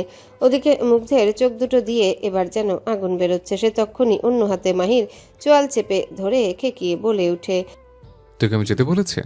মাহি নিশ্চুপ। ভয়ের তো ঢোক গিলল। এর পরপর মুগ্ধ ফের গরম কণ্ঠে বলল, আজকে প্রথম এবং আজকে শেষবার মতো বলছি, আমাকে ইগনোর করার মতো দুঃসাহস কোনোদিনও দেখাতে চাও না কিন্তু। কেননা আম নট আ গুড পারসন। ম্যাচে একবার বিগড়ে গেলে সামনে মানুষটাকে চড়িয়ে কিভাবে গাল ফাটিয়ে দিতে হয় তা আমি বেশ ভালোই জানি। অ্যান্ড আই থিঙ্ক ইতিমধ্যে তুমি সেটা টের পেয়েছ। বাই দ্য ওয়ে, ভুলে গিয়ে থাকলে আরেকবার মনে করিয়ে দিতে পারি। সেই ক্ষেত্রে গালতে একটু এগিয়ে আনো তো। ভয়ের তো ঢোক গিলল মাহি। ভীত সন্ত্রস্ত চোখে তাকিয়ে আছে মুগ্ধের কঠিন হয়ে আসা মুখ পানে। ওদিকে মুগ্ধের দৃষ্টি স্থির। মাহির চোয়ালে চেপে রাখা হাতটা কেমন ধীরে ধীরে ঢিলে হয়ে আসছে তার। কিয়ৎক্ষণ পর মাহির চোয়াল ছেড়ে দিয়ে শটান হয়ে দাঁড়ায় মুগ্ধ। গাঢ় বাদামি চোখ দুটো কেমন সরু করে গম্ভীর মুখে বলে উঠে, গাড়িতে গিয়ে বসো, যাও। মাহি ভরকায় তৎক্ষণাৎ দুধারে মাথা নাড়িয়ে ভীত ও কণ্ঠে মিনমিনিয়ে বলে, না আমি যাব না। মেজাজ চটল মুগ্ধের। মেয়েটা এত অবাধ্য। মুগ্ধ তখনই এক হাতে চেপে ধরে মাহির বা হাতের কোনোই দাঁত খিচে বলে, তুমি যাবে না মানে? তোমার ঘাড় সহ যাবে, চলো। মুগ্ধের এহেন ধমকে আটকে উঠল মাহি। এই মুহূর্তে তার বুকটা কেমন ধুকপুক করছে মনে হচ্ছে। এদিকে মুগ্ধ এক প্রকার টেনে হিচড়ে নিয়ে যাচ্ছে মেয়েটাকে। তার টানাটানিতে মাহি যে বারবার উষ্টা খেতে খেতে বেঁচে যাচ্ছে সেদিকে থোড়ায় পাত্তা দিচ্ছে জনাব। তিনি তো ছুটছেন ব্যতিব্যস্ত পায়ে। মিনিট পাঁচেকের মধ্যে মুগ্ধ গটগট পায়ে এসে দাঁড়ালো কলেজ গেট থেকে প্রায় 10 হাত দূরে দাঁড় করিয়ে রাখা তার কালো গাড়িটার দিকে। মুগ্ধ ও মাহিকে টেনে নিয়ে গেল ড্রাইভিং সিটের ওপাশে। সেথায় গিয়ে এক হাতে টান বসালো ফ্রন্ট সিটের দরজায়। মাহিকে এক প্রকার জোর করে সিটে বসে দিয়ে নিজে ঘুরে গিয়ে বসলো ড্রাইভিং সিটে। মাহি হতভম্ব মুগ্ধের এহেন উদ্ভট কাণ্ডে। মেয়েটা বলার মতো ভাষা হারিয়েছে এখন। মুগ্ধ আর চোখে তাকালো মেয়েটার দিকে। পরক্ষণে হাত বাড়িয়ে গাড়ির ব্যাক সিট থেকে বড় বড় দুটো শপিং ব্যাগ নিয়ে এলো সামনে। তারপর ব্যাগ দুটো মাহির দিকে বাড়িয়ে দিয়ে মুগ্ধ কেমন গম্ভীর কণ্ঠে বলল, হ্যাভ দিস। ভ্রু কুচকায় মাহি। সন্দিহান দৃষ্টিতে তাকিয়ে রইল ব্যাগ দুটোর দিকে। এদিকে মাহিকে এখনো ব্যাগ দুটো নিতে না দেখে মুগ্ধ শক্ত গলায় বলে ওঠে, কি হলো? কথা কানে যায়নি? নিতে বলেছেন এগুলো? তৎক্ষণাৎ নড়ে চড়ে বসলো মাহি। হাত বাড়িয়ে বিনা বাক্যে নিয়ে নিল ব্যাগ দুটো। মুগ্ধ গম্ভীর মুখে আবারও বলে, ব্যাগ দুটোকে কোলে নিয়ে বসে থাকতে বলেনি, ভেতরকার খাবারগুলো খেতে বলেছে। তরাক চমকে তাকায় মাহি। মুগ্ধের এহেন কথায় বুঝি মাথায় কেমন বাজ পড়ল তার। সে তখনই সন্দিহান গলায় বলে উঠে, এগুলোতে খাবার আছে? হ্যাঁ। আপনি খাবার এনেছেন কেন? আমার তো কোনো ক্ষুধা নেই। বাঁকা হাসলো মুগ্ধ। দুহাত বুকের কাছে বেঁধে সিটে মাথা এলিয়ে তীক্ষ্ণ দৃষ্টিতে তাকালো মাহির দিকে। তারপর কেমন গম্ভীর অথচ শান্ত কণ্ঠে বলে ওঠে, সকাল সকাল না খেয়ে বেরিয়ে এসছো, ক্যান্টিনও জনে খেতে, তাও বলছো ক্ষুধা নেই তোমার? সিরিয়াসলি? পেটে কি ইট বাঁধা নাকি তোমার? ছেলেটার শেষের কথায় স্পষ্ট ঠেস দেওয়া বাক্য থাকলেও মাহির সকল ধ্যান জ্ঞান গিয়ে ঠেকলো মুগ্ধের প্রথম কথাগুলোতে। মেয়েটার চোখে মুখে স্পষ্ট আশ্চর্য ভাব। হয়তো ভাবছে সে লোকটা কিভাবে জানলো সে এখনো না খেয়ে আছে। মনের কোণে জেগে ওঠা এহেন প্রশ্নটা আর দমিয়ে রাখতে পারল না মাহি। সে তৎক্ষণাৎ জিজ্ঞাসা করে ওঠে, আপনি কিভাবে জানলেন আমি এখনো না খেয়ে আছি? মুগ্ধ এবার স্মিত হাসলো। ধীরে ধীরে মেয়েটার দিকে একটু একটু করে ঝুঁকে আসতে লাগলো কেমন। মাহি পরপর শুকনো ঢোক গিলে পেছাচ্ছে, তবে খুব একটা পেছাতে পারলো না মেয়েটা। তার আগে তার পিঠ গিয়ে ঠেকলো গাড়ির বন্ধ দরজার সাথে। মুগ্ধ থেমে গেল তখনই। মেয়েটার উপর ঝুঁকে থেকে হাত বাড়িয়ে পকেট হাতড়ে ফোনটা বের করে আনলো আলগোছে। অতঃপর একবার ফোনের স্ক্রিনে চোখ রেখে নম্বর টুকলো একটা। পরক্ষণে মাহির দিকে এক দৃষ্টিতে তাকিয়ে থেকে কল দিয়ে বসলো সেই নাম্বারটায়। প্রথম রিং হতে মাহির জিন্সের পকেটে পড়ে থাকা ফোনটা কেমন বেজে ওঠে বেপরোয়া শব্দে। মাহি হকচকিয়ে উঠে তৎক্ষণাৎ হাত বাড়িয়ে পকেট থেকে ফোনটা বের করে সম্মুখে আনতে দেখলো সকালে সেই অপরিচিত নাম্বারটা। মাহি তখনই চোখ তুলে চাইলো মুগ্ধের দিকে। ছেলেটা কেমন ঠোঁট কামড়ে হাসছে নিঃশব্দে। মাহি কাপা কাপা হাতে ফোনটা রিসিভ করতেই মুগ্ধ নিজের ফোনটা কানে ঠেকিয়ে বলল, গুড মর্নিং। মাহি থমকায়। বুঝে যায় সারা রাত কলে থাকা মানুষটা তবে আর কেউ নয়, এই পাগল লোকটা নিজেই। মাহি সময় নিয়ে নিজেকে কোনো মতে সামলে নিল। কাপা কাপা কণ্ঠে জিজ্ঞাসা করলো, আপনি তাহলে কাল কল দিয়েছিলেন? কিন্তু আমার তো মনে পড়ছে না কিছুই। মুগ্ধ এবার হাসলো না একটুও। তার দৃষ্টি আপাতত অন্য কোথাও। বেহায়া চোখ দুটো তার গিয়ে আটকেছে মাহির আঁখি ভর্তি লেপটে যাওয়া কাজলের দিকে। আশ্চর্য, এমন লেপটে যাওয়া কাজলের দিকে অমন হাবাত্তার নজরে তাকিয়ে থাকার কি বা আছে কে জানে। ছেলেটার বিচক্ষণ মস্তিষ্ক বরাবরই এহেন প্রশ্ন তুললেও তার অবচেতন মনটা কেমন উড়িয়ে দিচ্ছে সেই বাক্য। কেন যেন মেয়েটার লেপটে যাওয়া কাজল দেখি চোখ দুটো এই মুহূর্তে বড্ড টানছে তাকে। তার তো ইচ্ছে করছে অপলকভাবে তাকিয়ে থাকতে সেদিকে। মুগ্ধ অন্তরে অন্তরে আপ্রাণ চেষ্টা চালাচ্ছে নিজের বেহা দৃষ্টিটা এক প্রকার টেনে হিচড়ে সরিয়ে আনতে, কিন্তু না। বেহা দুটো আজকে মাঠে নেমেছে তার মতো অমন গম্ভীর দেমাগী পুরুষকে ভরা বাজারে অপমান করতে। মুগ্ধ মাহির দিকে নিজের দৃষ্টি স্থির রেখে সরে এলো মেয়েটার কাছ থেকে। নিজ আসনে বসে আদেশ ছুড়ে বলল, খাওয়া শুরু করো। মাহি এবার আর নাকচ করলো না। ধীরে সুস্থে শপিং ব্যাগ থেকে ব্রেড বের করে এনে কামড় বসালো আলগোছে। এতেও সমস্যা হলো মুগ্ধের। মেয়েটা গাল ভর্তি খাবার নিয়ে চিবোচ্ছে চোখ বুজে। তা দেখে বেচারা মুগ্ধের বুকে কেমন চিনচিন করছে কেন যেন। বুকের বাম পাশে থাকা অঙ্গটা পারছে না ম্যারাথনে দৌড়াতে। মুগ্ধ তৎক্ষণাৎ থতবিয়া বলেন নাই খামচে ধরল বুকের বা পাশ। তাও যদি কমতো অঙ্গটার নাচন কুদন। এদিকে মাহি খাচ্ছে আরামসে। গালের দুপাশে খাবার নেওয়ায় গাল দুটো কেমন ফুলে আছে খানিকটা, একদম পটকা মাছের মতো। মুগ্ধ কিছুক্ষণ অপলক তাকিয়ে থেকে ফিক করে হেসে দিল। মাহি খাওয়া থামিয়ে হাঁ করে তাকায়। মুখে খাবার নিয়ে জিজ্ঞাসা করে, কি? মুগ্ধ দুধারে আলতো করে মাথা নাড়ায়।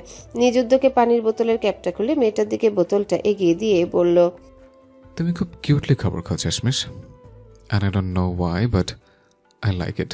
হতবুদ্ধি ভাব নিয়ে তাকিয়ে রইল মাহি।